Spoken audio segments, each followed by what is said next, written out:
أحداث قصة النهاردة حصلت في أمريكا. تخيل إنك ماشي في شوارع دالاس الهادية في ولاية تكساس، مفيش حاجة تبين إن ورا الهدوء ده في رعب متخفي. في بداية التسعينات المدينة اتقلبت على خبر فيه جرائم بشعة ارتكبها شخص غريب الأطوار، شخص ماشي ببراءة قدام الناس ولكن جواه سر مظلم ومرعب. الراجل ده اسمه تشارلز ألبرايت، واللي الصحافة لقبته بعد كده باسم قاتل دالاس. ولكن اللي ما يعرفوش الناس ان تشارلز ده كان عنده هوس غريب من صغره بالعيون البشرية، والهوس ده كبر معاه لحد ما بقى ياخد عيون ضحاياه ويحتفظ بيهم كتذكار للجرائم بتاعته. قصة تشارلز ألبرايت مش مجرد حكاية قاتل متسلسل، ده حكاية عن جنون شخص متخفي في صورة إنسان عادي، عن راجل قدر إن هو يخدع كل الناس اللي حواليه لحد ما اكتشف السر المظلم بتاعه ده. أنا محمد موافي وأنت دلوقتي بتتفرج على كريمنال بالعربي.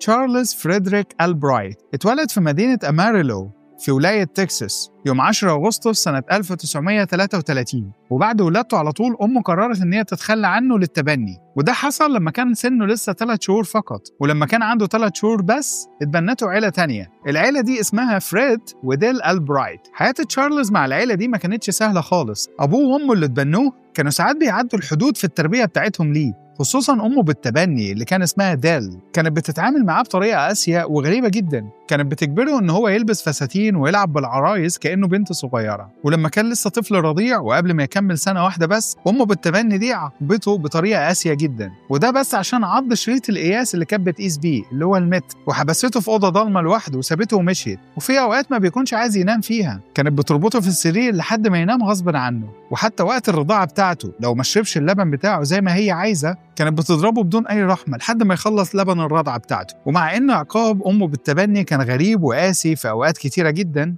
ولكن أمه دي كان عندها رغبة إن ابنها يكون ناجح ومتفوق، وبفضل مساعدتها ليه تشارلز عدى المدرسة بسهولة ونجح في صفين. كان ولد موهوب وقادر إن هو يعمل أي حاجة، كان بيعزف على البيانو، حافظ أسماء الكواكب كلها، حتى في مرة من المرات كان بيرقص تاب دانس على مسرح كبير جدا في تكساس. تشارلز وهو صغير بدأ يطور الحب بتاعه للحيوانات المحنطة، وأمه ديل نفسها هي اللي فتحت ليه الباب ده واشترت ليه أول بندقية وساعدته إن هو يقتل بيها حيوانات صغيرة عشان يتعلم فيهم التحنيط، وعلمته كمان إزاي إن هو يستخدم الأدوات المختلفة زي السكاكين إن هو يقدر يفتح بيها الجمجمة، والمعالق اللي يقدر يرفع بيها المخ والأعضاء الداخلية، ومقصات مخصوصة يقدر يطلع بيها العيون من مكانها. تشارلز كان بيقعد ساعات طويلة جدا يتدرب على التحنيط علشان الشغل بتاعه يبان كأنه حي مش مجرد تحنيط وخلاص. ولما يجي وقت آخر لمسة وهي العيون كان بيروح لمحل التحنيط اللي قريب منهم ويختار العيون المناسبة بعناية. كان بيحب يتفرج على العيون الصناعية اللي بتلمع، وكان نفسه يجمعها زي ما الأولاد التانيين بيجمعوها ولكن بالرخام. وهو عنده 13 سنة بس تشارلز السجل الجنائي بتاعه كان مليان اتهامات بالسرقة البسيطة والاعتداء المشدد. وبمجرد ما تم 15 سنة خلص المدرسة الثانوية والتحق بجامعة شمال تكساس، وكان الحلم بتاعه إن هو يكون طبيب جراح. وفي خلال الدراسة بتاعته في الجامعة دي اتقبض عليه وهو شايل فلوس مسروقة وبندقية ومعاها مسدسين. الجريمة دي خلته إن هو يقضي سنة جوه السجن، وده كان سبب إن هو ينسحب من الكلية ساعتها. ولكنه بعد ما خرج من السجن حاول إن هو يبتدي تجربة جديدة، وبالفعل سجل في كلية أركنساس للمعلمين. ولكن بعد شوية اتقبض عليه مرة تانية وكان معاه حاجات مسروقة، وبالفعل اتفصل تاني عن الكلية. رغم كده تشارلز كان لسه شايف إن هو يستحق الشهادة بتاعته، فقرر إن هو يزور الشهادة لنفسه. عمل شهادات بكالوريوس وماجستير وكانت وهمية، وده كان باستخدام وثائق مسروقة وتوقيعات مزورة. تشارلز اتجوز حبيبته من أيام الكلية وخلف منها بنت، ولكن هنا الأمور اتعقدت بس لما اكتشفوا شهادته المزورة. وكان شغال ساعتها في واحدة من المدارس الثانوية، وبالفعل ساعتها اتحط تحت الإشراف وانفصل عن مراته وقتها سنة 1965، واتطلقوا رسميا سنة 1974. وبعدها رجع تاني واتقبض عليه مرة تانية لأنه سرق حاجات من محل أدوات القيمة بتاعتها مئات الدولارات، واتحكم عليه ساعتها ب2 سجن. ولكنه خرج بعد ما قضى 6 شهور فقط. وبعد ما خرج من السجن ابتدى ان هو يتعرف على الجيران بتوعه، وفي الاخر الجيران دول طلبوا منه ان هو يقعد ويهتم باطفالهم. وفي سنة 1981 تشارلز اعتدى جنسيا على بنت جارهم اللي كان عندها 14 سنة، وهنا اعترف بالذنب وخضع تاني للإشراف بسبب الجريمة دي. ولكنه بعدين صرح وقال انه كان بريء من الجريمة دي، ولكنه اعترف فقط عشان يتجنب المشاكل. في سنة 1985 تشارلز وقع في حب ست اسمها ديكسي أوستن، والست دي كانت أرملة وكانت خجولة جدا، وكان قابلها مرة وهو مسافر أركنساس. علاقته بديكسي كانت أجمل فترات حياته الرومانسية، كان دايما بياخدها ويعزمها على عشاء راقي جدا ويحكي لها قصص عن الفن والطبيعة ويبهرها بحكاياته، وفي الآخر طلب منها إن هي تعيش معاه، وبسرعة ابتدت تدعمه ماديا وتسد عنه كل الفواتير بتاعته. تشارلز كان بيوزع الجرايد بدري الصبح، وده كان بس الغطاء بتاعه عشان يروح للعاهرات من غير ما ديكسي تشك فيه. ومن هنا تشارلز ابتدى يتحول من شخص عادي لشخصية مظلمة تماما، واللي اتشهر بعد كده باسم سفاح دالاس مقتلع العيون.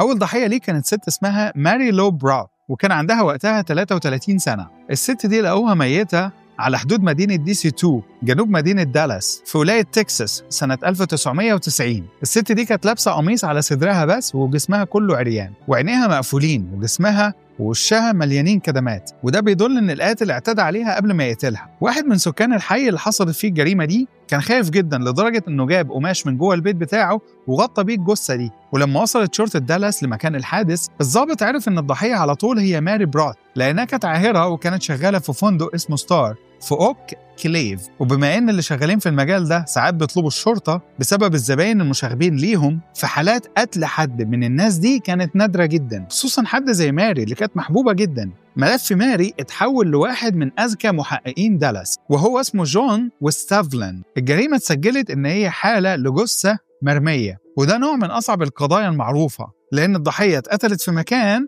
واترمت في مكان تاني، وما كانش فيه سلاح قتل ولا ضحايا تانيين ولا أي أدلة جنائية واضحة. جون وزميله ستان ماكنر راحوا لمكتب الطب الشرعي اللي كان موجود في مقاطعة دالاس علشان يحضروا تشريح جثة ماري، وأثناء التشريح لاحظوا علامات إبر على دراعها، وكان في ثقب لطلقة رصاص موجود في دماغها. ولكن اللي فزعهم بجد لما فتحوا عيون ماري، اكتشفوا إن العيون كانت متشالة بالكامل، والعملية دي تمت بدقة عالية جدا لدرجة إن ما كانش فيه باقي أي نسيج من جوه عينيها، والجفون فوق وتحت فضلت من غير أي تشويه. وبعد اللي حصل في مكتب الطبيب الشرعي ده، جون اتصل بسرعة بوحدة جرائم العنف في مكتب التحقيقات الفيدرالي اللي اتكلمنا عنها قبل كده، واللي معروفة باسم الفاي كاب. الوحدة دي بالتحديد بتخزن كل جرائم القتل الأكثر رعبا، وده في قاعدة بيانات بتكون خاصة بيهم. ومع ذلك في وكيل من مكتب التحقيقات الفيدرالي يصرح وقال إن مفيش عندهم أي سجلات لأي حالات مشابهة لجريمة ماري.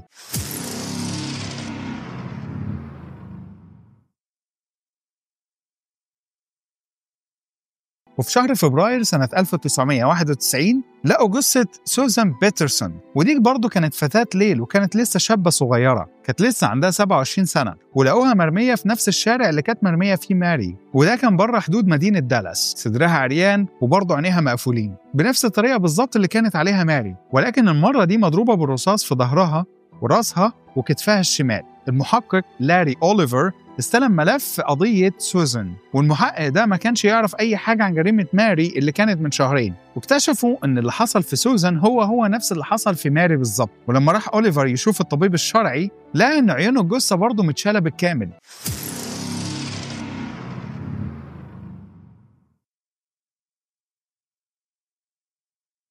وفي يوم 19 مارس سنة 1991 لقوا جثة الفتاة ليل تانية اسمها شيرلي ويليامز، والمرة دي كانت في فندق اسمه أفالون. لقوا جثة شيرلي الساعة 6:10 الصبح، كانت مرمية جنب مدرسة ابتدائية في أوك كليف. وقت ما الطلاب الصغيرين كانوا رايحين المدرسة، شافوا جثة عريانة ومرمية على رصيف، وهنا المحقق جون كان هو المسؤول عن كشف قضية شيرلي، وده هو نفس المحقق اللي كان مسؤول عن قضية ماري براوت. ولما وصل المحقق ده لمكان الجريمة، طلب من الوكيل إن هو يروح للطبيب الشرعي مرة تانية، بس علشان يتأكد لو عيونه الجثة سليمة ولا لأ. والمفاجأة لما اكتشف إن الجثة فعلا متاخد منها العين، عرف إن هو بيتعامل مع نفس القاتل بالظبط. وفي وقت ما كانوا بيشرحوا شيرلي، لاحظ الطبيب الشرعي طرف مكسور من شفرة إكس أكتو، وده مشرط بيستخدموه في التشريح، كان محشور في جفن العين اليمين. كان واضح إن قاتل العيون كان مستعجل المرة دي لدرجة إنه نسى الشفرة دي جوه العين. كمان كان عندها كسر المرة دي في مناخيرها وكدمات كتيرة جدا في وشها، وكانت واخدة طلقة في دماغها من ورا. ولكن إدارة تنفيذ القانون كانت بتواجههم مشكلة في جريمة قتل شيرلي بسبب التغطية الإعلامية للجرائم اللي كانت زيها قبل كده. قاتل العيون غير الطريقة بتاعته المرة دي. ضحايا قبل كده كانوا 2 بشرتهم بيضة وشغالين في فندق ستار، ولكن شيرلي المرة دي امرأة من ذوات البشرة السوداء، ودي كانت شغالة في فندق تاني في مدينة مختلفة، وما كانش في أي طريقة يعرفوا بيها هينفذ هجومه المرة الجاية إمتى وفين.